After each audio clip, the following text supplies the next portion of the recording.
My name is Emily Knott, and I came from Kalamazoo, Michigan. I went to Gull Lake High School. I came here to major in residential college in the arts and humanities, but then I added a second major in art education. I chose ARCA because I felt it offered something different. I was someone who was interested in a really wide range of things. I loved theater and music and visual arts, but I also loved history and English and social justice and public speaking, and I had so much passion for all of those subjects that I was offered a place where I could take a broad range of passions into an environment that would provide experiences that allowed me to focus them. And that's what I found at ARCA.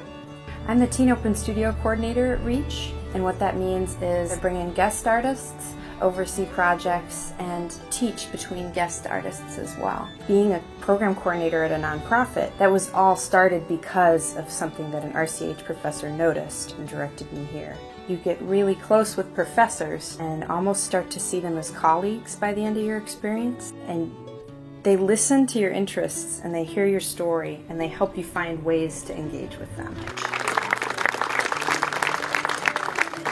And finally, we'd like to thank each of you, the community members and supporters who've made this mural possible. Thank you for coming out. I always thought about going into college in like ivy-covered towers and studying really hard, but there's a lot of making and doing and dynamic learning that goes on in ARCA. I didn't think that college learning would look like that, and I'm glad that it did, because that's the kind of learning that sticks with you and develops you. For me as a teacher and learner, that's the kind of learning that keeps. It was getting out into the community, meeting students, working with students, making things with students that helped me realize who I wanted to be and who I wanted to become, and what I could give to a group of students and learn for myself through that experience.